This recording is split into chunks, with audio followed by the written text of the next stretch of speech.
On va changer de sujet et puis la mariée sera sans doute en blanc. Quelle sera la tenue du marié? En tout cas, c'est l'événement à venir. Showroom mariage.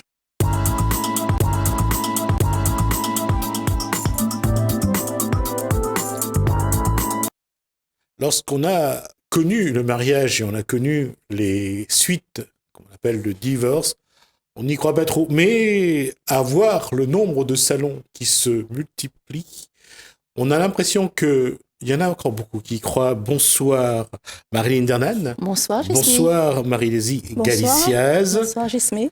Il y aura donc un salon de mariage à Sainte-Suzanne. Ça sera les 21 23, 24 et 25 novembre prochains, bientôt. 23, 24 et 25 novembre. On va juste préciser où?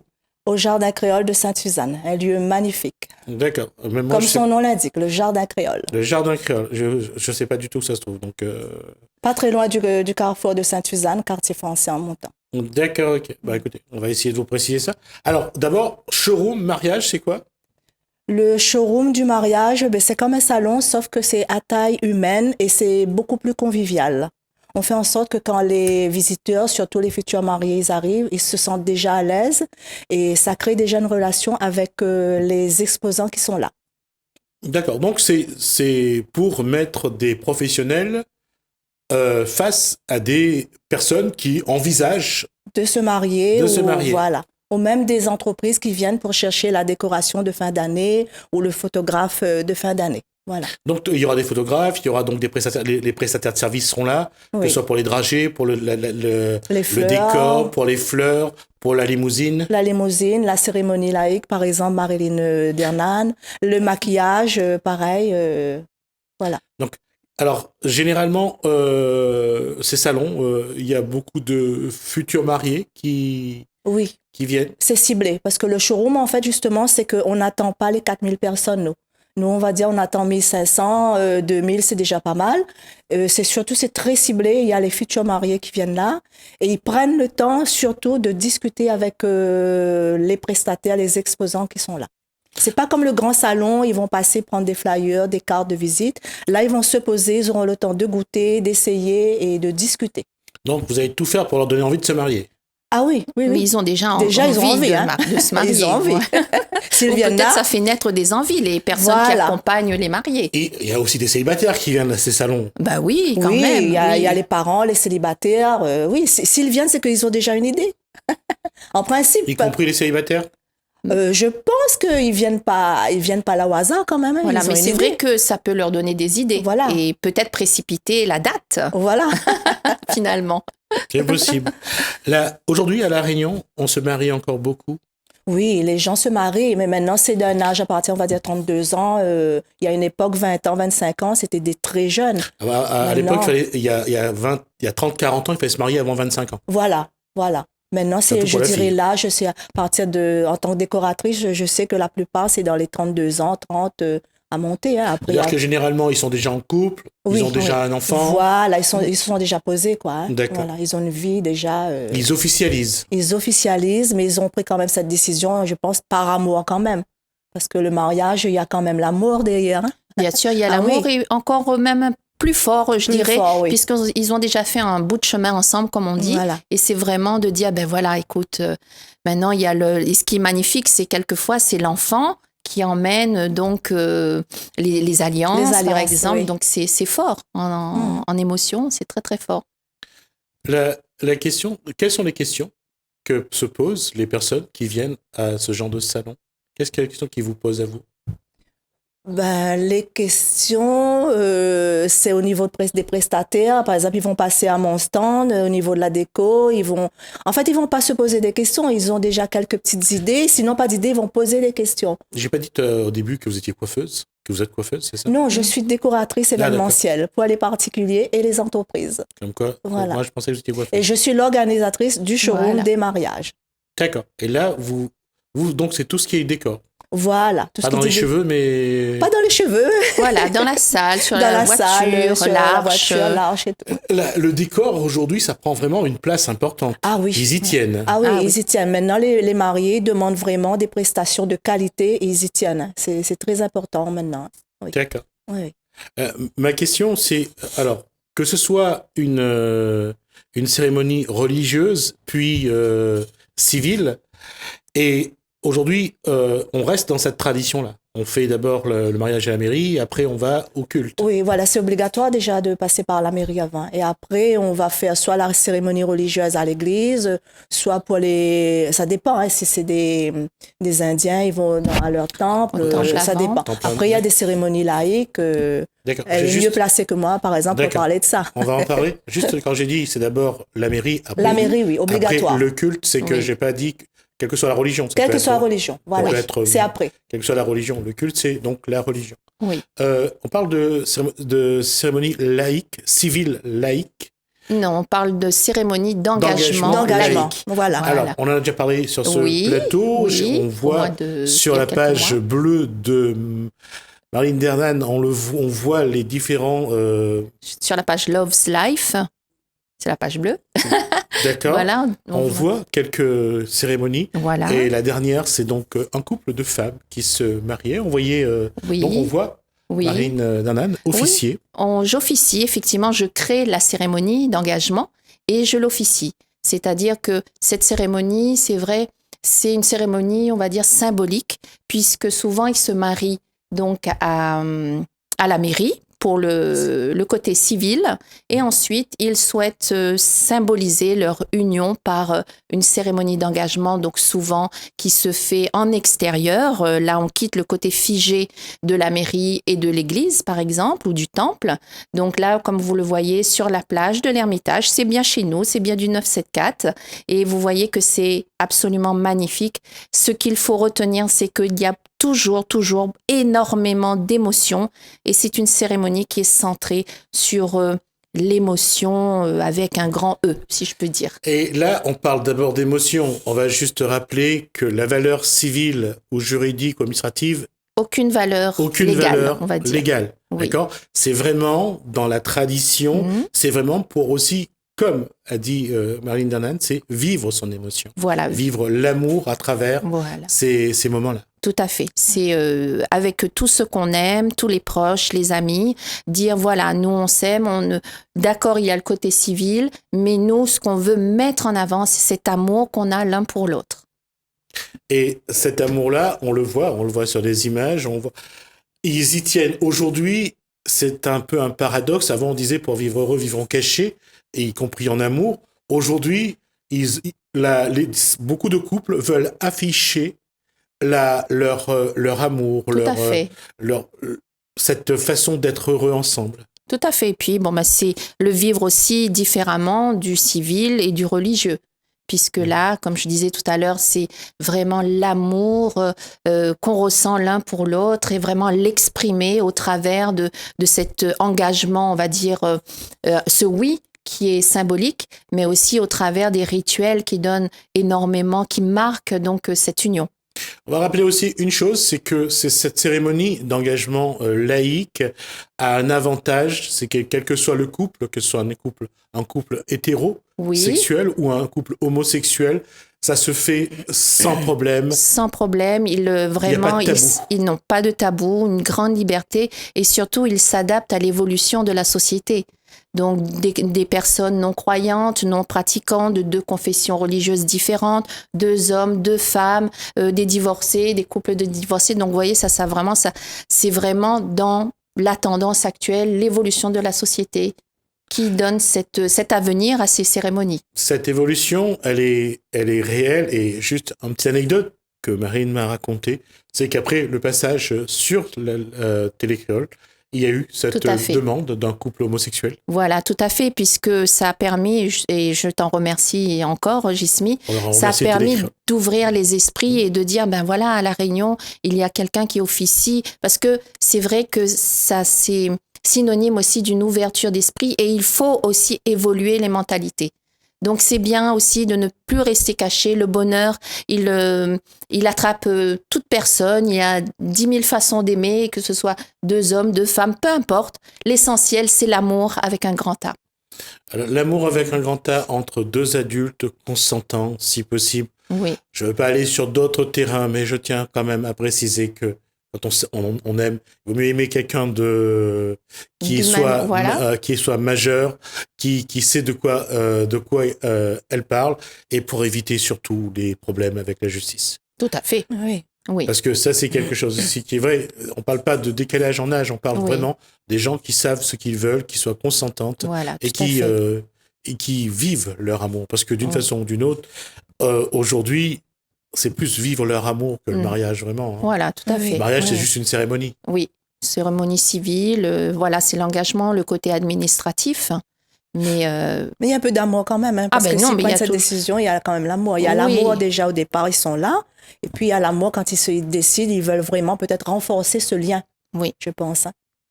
Mais reste que quand même aujourd'hui, on voit l'évolution de la société. Oui. On va vers des couples de plus en plus différents par rapport à ce que disait le Code civil il y a quelques années encore.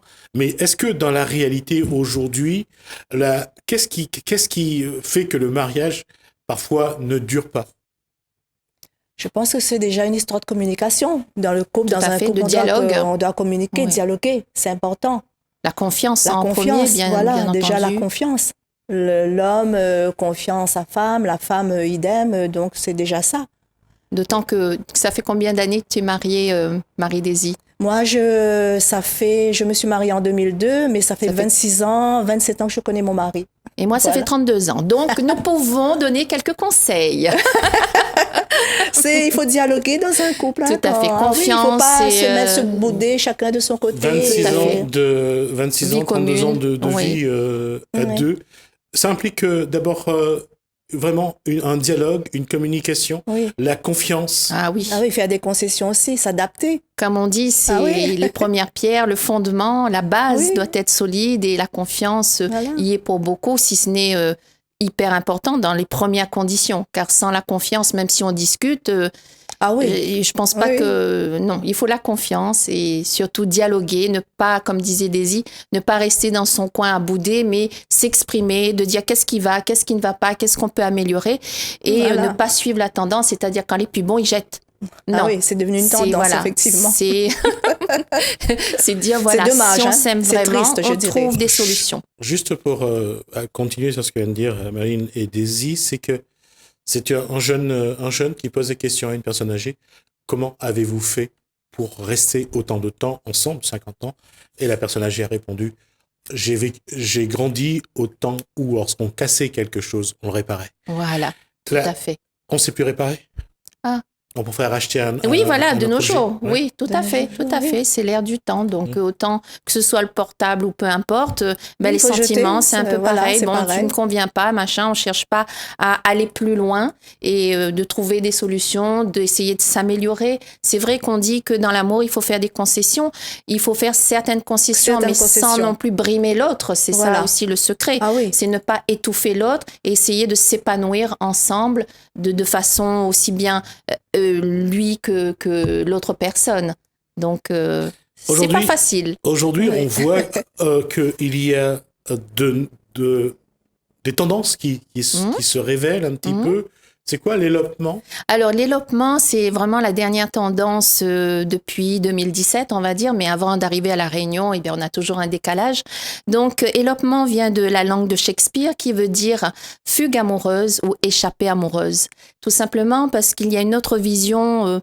De nombreux couples adoptent cette tendance, puisque là, il s'agit de la mariée, du marié, de l'officiant, et de 2 témoins. Donc, c'est vraiment en mini-comité et vivre non pas de façon traditionnelle, mais préparer son mariage avec, sans le stress du plan de table, de la famille, du contexte familial, parce qu'il faut avouer que quelquefois, c'est pas évident. Hein. Toi, tu connais organiser le plan de table, la tati qui s'entend pas avec l'autre tati et gérer tous ces détails de compatibilité d'humeur, si je peux dire ça comme ça. Donc, il y a le contexte familial qui est parfois difficile. Donc, ces couples décident de se marier de façon secrète un petit peu. Et c'est un peu comme une cérémonie laïque, mais une version vraiment intimiste où il n'y a que très peu de personnes. J'allais dire, c'est un petit peu aussi permettre à un couple de renouveler bien sûr. ses vœux, revivre ses vœux chaque année, sans pour autant que ça lui coûte la... Voilà. Parce que c'est vrai qu'un élopement, les avantages de l'élopement, c'est bien sûr le budget, puisqu'en moyenne, un mariage, ça coûte dans les 10 000, 15 000 euros. À partir de 80 personnes, il faut compter 12 000 euros à peu près. En moyenne. C'est un coût quand même. Donc ça peut coûter quand même 2 fois, voire 3 fois moins. Et puis ce qu'il y a, c'est que le couple peut vraiment, en petit comité, officialiser leur union et vraiment se défouler, si on peut dire, sur la robe du créateur que j'ai toujours rêvé de toute ma vie, et se faire plaisir, ou dans un super voyage, par exemple. Et voilà. Mais bon, tout avantage a un inconvénient. Mais en général, les réunionnais sont très familles. Hein. Oui, donc, l'inconvénient majeur, justement, c'est la famille et les proches, de bien les faire accepter ce choix. Parce que là, le papa qui rêvait d'emmener sa fille à l'hôtel et maman qui avait prévu la super robe. Donc là, les personnes peuvent se sentir blessées ou vexées de ne pas participer à ce mariage. Donc là, c'est au couple non pas de se justifier, mais de faire comprendre leur choix. Et si on aime, on accepte le choix. D'autant qu'aujourd'hui, il y a de plus en plus de métiers qui se créent autour du mariage. Le wedding officiant, wedding planner, wedding designer. C'est quoi ces nouveaux métiers? On dit wedding designer parce que ça vient c'est plutôt américain. Voilà. C'est une décoratrice, tout simplement, décoratrice événementielle. La wedding planner, c'est une organisatrice de mariage. D'accord. Mais sinon, on joue sur les mots, on va dire, qui vient de l'autre côté. Ils mettent ça en avant. Même il y a des noms d'entreprises, maintenant, ils mettent des noms comme ça. Après, c'est vrai, à La Réunion, ce qu'on rencontre comme... on va dire pas comme problème, mais c'est vrai que souvent quand on parle de wedding planner, c'est une personne qui fait la DJ, qui fait la déco de la voiture, qui fait un tas de choses, alors qu'à l'origine, un wedding planner n'est pas fait pour ça. Elle va gérer tous les corps de métier pour justement synchroniser tout le monde sur l'organisation du mariage pour que tout se passe très très bien. Mais à La Réunion, un wedding planner fait souvent un tas de choses en fait. Oui. Et aujourd'hui, le public fait appel à ces professionnels du mariage. Oui. Ça commence, surtout pour les wedding planners, ça commence à entrer dans les mœurs à La Réunion, on va dire. Ça commence. Et comment ça se passe pour eux? Est-ce que c'est de nouveaux emplois, d'une nouvelle activité, c'est des entreprises qui se créent?